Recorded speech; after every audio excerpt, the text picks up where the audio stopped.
Sir, अगला सवाल मेरा आपके व्यक्तित्व को लेकर है। अगर आपके व्यक्तित्व को देखें तो आपने एक पत्रकार के तौर पर अपनी जिम्मेदारी निभाई, एक संपादक के तौर पर अपनी जिम्मेदारी निभाई और एक लेखक के तौर पे भी आपने अपनी एक पहचान बनाई।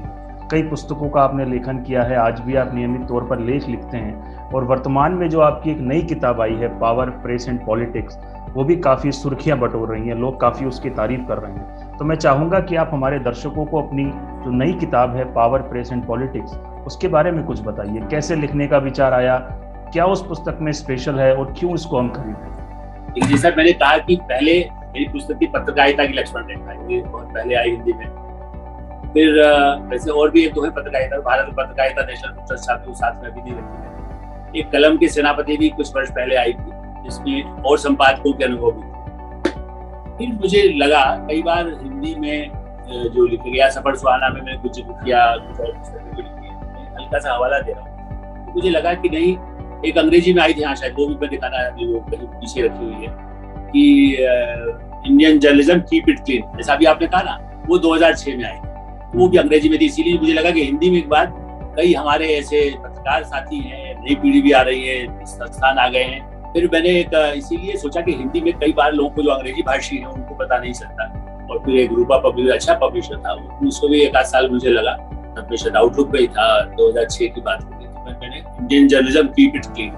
ताकि उसको रखे, उसमें भी आचार संहिता और अपने अनुभव सब, उसकी भी मल्होत्रा जी ने भूमिका लिखी थी। वो हिंदी का देखकर उन्हीं का सुझाव था। हाँ, मुझे याद आया कि उसका जो लोकार्पण है उसमें मैं मल्होत्रा जी ने सजेस्ट किया कि अंग्रेजी में आनी चाहिए, क्योंकि तो उस पर और काम किया। यही सेम ट्रांसलेशन नहीं था, लेकिन उसका दूसरा उसको कुछ और बढ़ाकर पावर की बात, मीडिया की बात 2-3 सालों में तो बहुत ज्यादा चर्चा में आई, खास करके मोदी जी के आने के बाद। तो उस पुस्तक का लोकार्पण करने गया था, वो भी एक हमारे पत्रकार साथी की थी। तो वो पत्रकारिता के बारे में नहीं थी, वो बल्कि योगी आदित्यनाथ जी के बारे में। बिल्कुल, लेकिन इतना सहयोग है कि इसलिए वहां पर भी मैंने कहा था कि भाई ये बन गए हैं, लेकिन कैसे चलेंगे, क्या चलेंगे नहीं पता है। तो वो मतलब उसमें भी मैंने जो सीधी जो बातें स्पष्ट करनी थी लोकार्पण में भी कही, लेकिन उसके बाद प्रकाशक को अच्छा लगा तो उन्होंने कहा करें। तो फिर मैंने ये पावर, प्रेस एंड पॉलिटिक्स लगभग 2 वर्ष इस पर काम किया कि कैसे पत्रकारिता की मेरी यात्रा, मैंने उसमें अपने अनुभव भी अपने को बड़ा अनुशासित रख करके, जैसे मैंने कहा ना, जब मैं अपनी बात करूँ तो मैं अपने साथियों, तो मैंने उसमें भी एक कोशिश की है कि अपने बारे में 30-400-500 पृष्ठ की पुस्तक में अपने बारे में जो यात्रा है उसका बहुत ज्यादा, कि मालिक से ये हुआ, उससे ऐसा हुआ, वो कहानियां संक्षेप में उसका जिक्र किया। बाकी और संभव पूरी पत्रकारिता में पावर प्रेस जब हम बात करते हैं तो उसका कैसे दबाव पहले रहे, फेक न्यूज कैसे रहे, क्या एडिटर्स गिल्ड बना तो उसको कैसे, उन्होंने कैसे काम किया, फिर प्रेस काउंसिल में भी या इस तरह की जो एडिटर्स और जर्नलिस्ट को लेकर के, फेक न्यूज को लेकर रिपोर्ट आई, उसमें क्या हुआ, जुडिशरी के साथ जो विवाद हुए, राजनेता के साथ हुए, कारपोरेट के दबाव हुए, इन सबको समाहित करके रूजबेरी ने ये पुस्तक प्रकाशित की है। और अभी चूंकि महीने एक तरह से हाल में जब आपसे बात कर रहे हैं, पिछली बार भी आपसे कुछ बात की थी, लेकिन इस समय आई है, बाजार में आप पहुंची है, चूंकि मार्केट भी अब खुला है। तो और सबसे इसीलिए इसकी भूमिका किन्होंने लिखी, पूरी पुस्तक पढ़ के मैन्युस्क्रिप्ट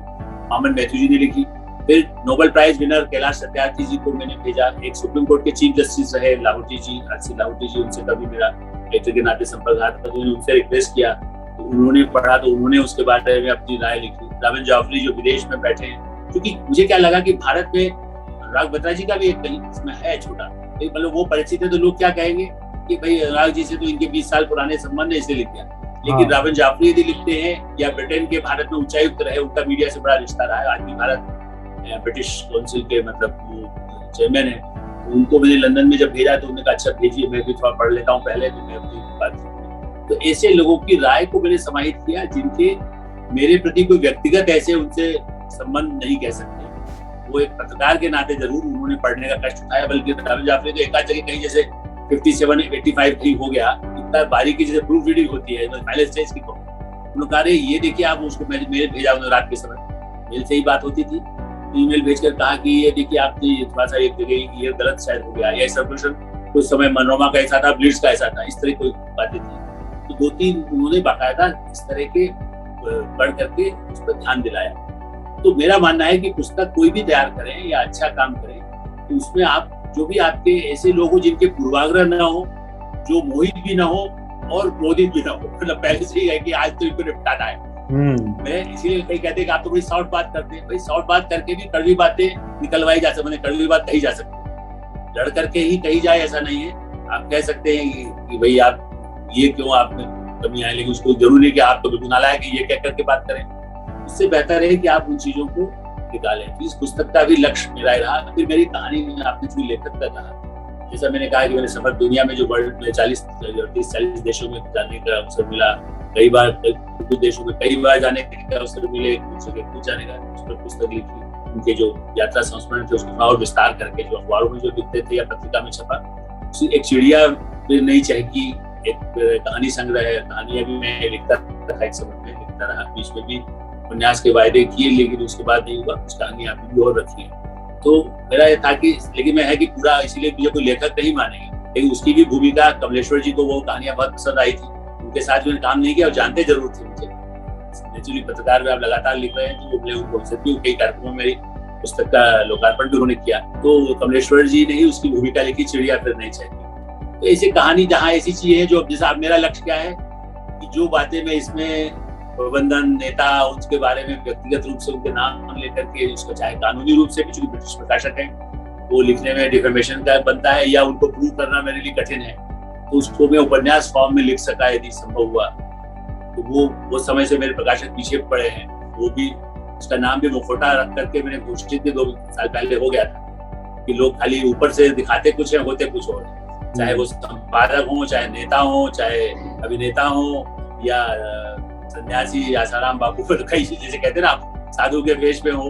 तो उसको लेकर के भी वैसे पहले कुछ लिखा गया है, लेकिन मेरे अपने अनुभव के आधार पर कई ऐसी अंतर कथाएं हैं जो जिस दवाओं की आप बात कर रहे थे उनका जिक्र शायद विस्तार से उपन्यास फॉर्म में लेखक के रूप में हो सकेगा, ऐसा